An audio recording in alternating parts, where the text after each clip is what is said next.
പ്രേക്ഷകരുടെ ശ്രദ്ധയ്ക്ക് Kerala vision cable നെറ്റ്വർക്കിൽ ഫ്ലവേഴ്സ് ഇനി മുതൽ ചാനൽ നമ്പർ 10-ലായിരിക്കും ലഭ്യമാകുക. പ്രേക്ഷകർ സദയം സഹകരിച്ചാലും.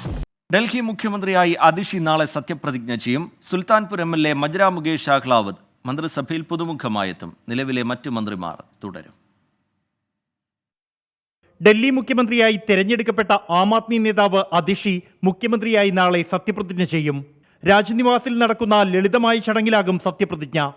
വരുന്ന ഫെബ്രുവരിയിൽ നടക്കുന്ന തെരഞ്ഞെടുപ്പിൽ അരവിന്ദ് കെജ്രിവാളിനെ വീണ്ടും തെരഞ്ഞെടുത്ത മുഖ്യമന്ത്രിയാക്കണമെന്ന് അതിഷി ആഹ്വാനം ചെയ്തു.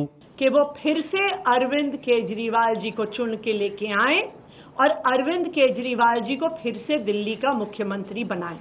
അതിഷിയോടൊപ്പം മറ്റ് മന്ത്രിമാരും ശനിയാഴ്ച തന്നെ ചുമതലയേൽക്കും. സുൽത്താൻപൂർ MLA മജ്ര മുകേഷ് അഹ്ലാവത് മന്ത്രിസഭയിലെത്തും.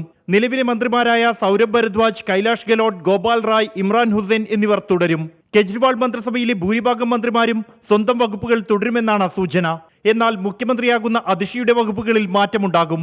നിലവിൽ മന്ത്രിസഭയിലെ 14 വകുപ്പുകൾ അതിഷിയാണ് കൈകാര്യം ചെയ്യുന്നത്. ചില വകുപ്പുകൾ മറ്റു മന്ത്രിമാർക്ക് വീതിച്ചു നൽകുമെന്നാണ് ആം ആദ്മി പാർട്ടി കേന്ദ്രങ്ങളിൽ നിന്നും ലഭിക്കുന്ന വിവരം. സത്യപ്രതിജ്ഞയ്ക്ക് പിന്നാലെ തെരഞ്ഞെടുപ്പ് ലക്ഷ്യം വെച്ച് പാർട്ടിയുടെ പ്രതിച്ഛായ മെച്ചപ്പെടുത്താനും ജനകീയ അടിത്തറ വളർത്താനുമുള്ള പദ്ധതികൾക്കും പ്രചാരണ പരിപാടികൾക്കുമുള്ള രൂപരേഖ പാർട്ടി നേതൃത്വം തയ്യാറാക്കിയിട്ടുണ്ട്.